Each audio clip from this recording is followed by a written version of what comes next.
Time is fleeting. Every second that goes by is a second that we won't get back. We are all going to die at one point or another. Some of us might make it to 90, and some of us might not make it through tonight. And the thing is, it does not matter how old you are. This is still a fact. And the point of all of this is to challenge you, the viewer, to engage in your life, to take advantage of every moment you have, because no matter how old you are, every moment could be your last. So here's the difference between the activity theory and the disengagement theory. Basically, the activity theory is someone who takes all of the roles that they were in middle life, and nothing changes as they get older. They keep exercising, they stay healthy, they are a huge part of society, they have networks, and they keep going, and they stay passionate about what they do.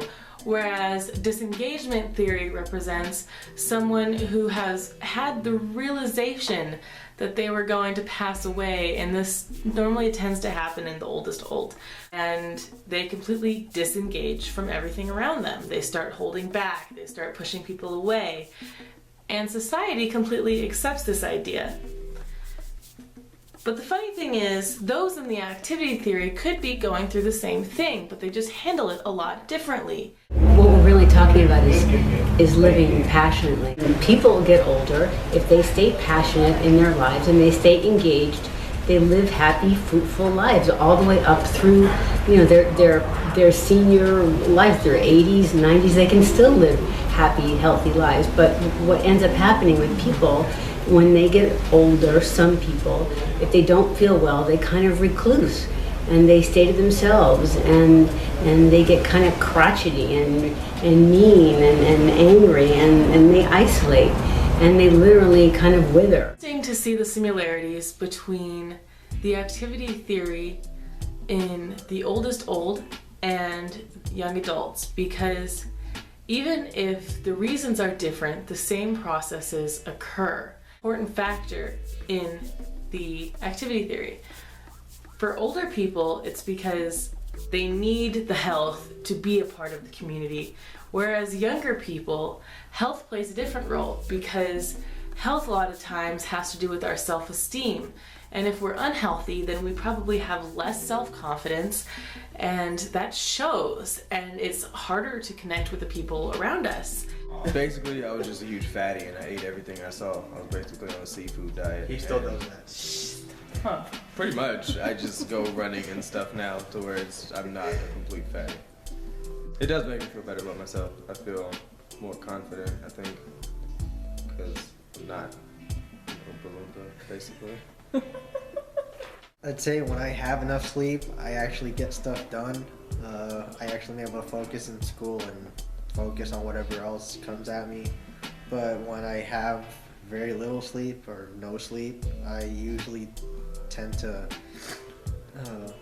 tune things out. A really good friend who meets up with me and a huge group of other people every Wednesday at Cafe Leon, and his name is Bob, and he has one of the most inspiring stories ever.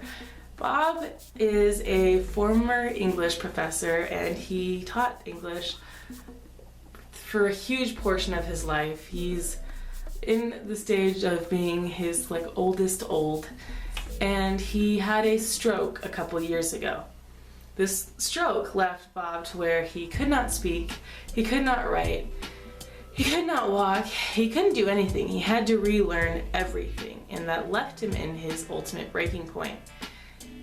But Bob had his wife as an encouragement, and now, and I've only met Bob about 8 months ago, so since I've seen him, yes, it's really hard for him to say sentences, but he gets his word out, and he's a really awesome writer, and you can tell, and he can walk fine, and so many things he completely regained, but it took a lot of work.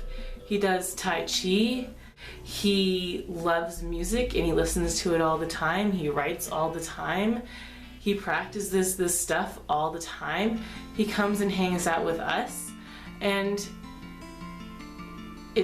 he is a prime example of the activity theory, and he even said that this is the reason why he is still here right now is because of all of this stuff that he is partaking in. Bob had the option to just turn into a recluse and just kind of lay down and take it, because at that point in his life, you know damn well it seemed like it was over. But he chose to not let that get to him, and he chose to take the support from the people around him and get healthy and all of this stuff, and he's only getting better. And that's probably, that is one of the most inspirational stories that I have the privilege to just be around and see every week. So inspiring. And so it's like, if he can do this, and he's in the phase of oldest old, then why can't we step out of our comfort zones? Why can't we get up from just laying there stagnant? Get up, and even though it's uncomfortable, start evolving.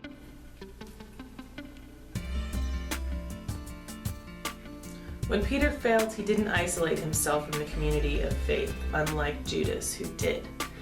That is a perfect explanation of those in our youth. Our normal tendencies to isolate ourselves is based on a fear of failure or because we did fail. And those who push through are the ones who end up being really successful, because they take advantage of the resources, they get through it, and they get stronger. Whereas other people, they realize they failed and they're like, ouch, I don't want to get out of this comfort zone anymore. And it is really hard to step out of that. And I'd say before I joined the college group, I was pretty much isolating myself from everybody. And I just stayed in my room all day, and I started coming to the college group, and I can say things actually started getting better from there, because now I was able to start kind of opening up a bit. I used to keep stuff held in a lot. It was so much just like, I didn't want people to know my business, or I just didn't want to tell people. But being in the college group has helped me kind of share my life and see like what's going good, what's going bad, and whenever something bad is going on, the college group has been there to help me through it, or to just lend me support. so what is the importance of community for both sides? Well, there's a lot of importance for community. Community brings support. It brings family, it brings friendship, it brings fun. Community gives you a place to give input and gives you a purpose. And what happens when most older people start getting unhealthier is they start disconnecting from their community also, and that's when the disengagement theory starts occurring. Because what do? They start staying at home. They start doing nothing besides watching maybe Jeopardy. And they start deteriorating inside because they're not doing anything anymore. They're not doing any of this stuff that, used to make them happy. Explain grandma. We gotta explain grandma. It's hard to explain grandma. Grandma's a phenomenon. When grandpa died, she kind of reclused even more than she was before. And she kind of sank into her own depression and became more miserable than she even was. And then an interesting turn of events happened when she had this surgery that she had even recently. And it was kind of interesting because she finally allowed herself to have people rally around her and people support her. And interestingly enough, she kind of came out of her shell a little bit. Part of this could be that she felt better and she was having more oxygen to her brain, which created a whole different dynamic. But part of it, I think, was her new lease on life, and she had faced with the possibility of not being around. And I think she realized for the first time, maybe in 20 years since Grandpa died, that she did want to be here. So there were a couple things at play there. But Grandma made a decision, and she decided that she didn't want to be as alone, and she let people support her. And she made, as much as Grandma could make, a bit of a shift. And she became a little more pleasant. So that kind of supports the whole activity theory there. Our friends define a lot about who we are. And there are some people who surround themselves with bad people and bad influences, and there are some people who surround themselves with good influences that genuinely, you know, help you get up when you're down, and those are the people who you want to be surrounded with. I think being a part of the college group, they've made me more social. I think they've made my views on certain things a lot more open. I'm more open to different aspects of things just because everybody in the college group is different. They have different views on certain things, and it's just making me see more of life and what it has to offer and what's out there. And I definitely say they're making me go out and do stuff more, especially because people keep inviting themselves to my house. I feel it's made me a lot less angry. I've had like a bunch of crap happen in my life to where I just kept it in, and I just became overall angry. I feel like I'm a little less angry now. In those really, really, really hard times, it's always good to be able to talk to someone and get their advice or their help or just their support, and know that you're not crazy as you're going, and know you're not going through it alone, because once you know you're not going through it alone, it makes it so much easier to get through.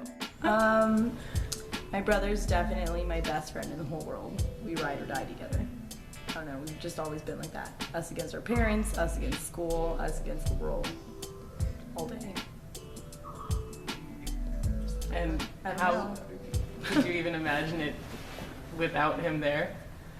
I think if he wasn't there, I would probably die from loneliness. If you're not growing, you're going. You know, you're living and contributing and giving, and the more active, the more you do for each other, the more you do for community, the more you do in service, the more alive you are, the better you are as a person. And you know, it's one way or the other. You're going and growing, or you're dying. There's really no in between. I hope that when I am 99 years old, that I can still learn something new every day, and I hope that I can inspire people every day. And that's still a part of the activity theory, because that is not disengaging from the passions and your community and all of the things that you're supposed to be doing. Disengagement theory is the activity theory through adulthood. Oh,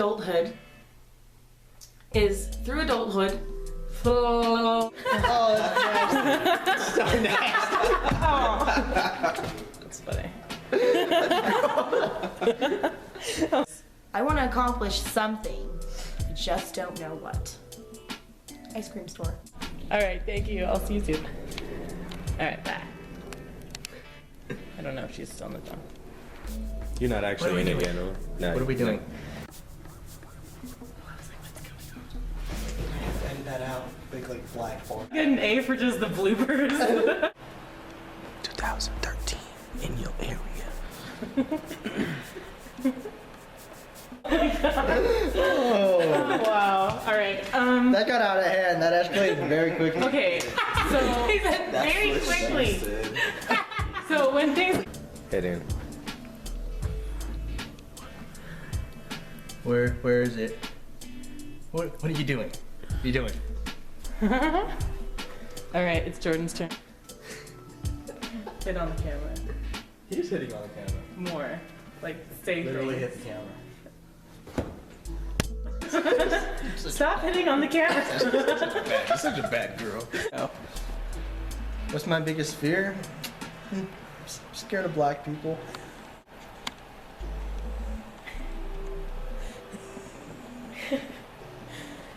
Okay, now for real. I don't like him because I thought for a little while I wanted to be a Jew. I didn't think I want to be a Jew one day. When I grow up, I want to be a Jew. I told my dad that. Jordan, He freaked out. For some reason, I really want to be a Jew. Don't do it. They're awful. I was a Jew once. It was awful.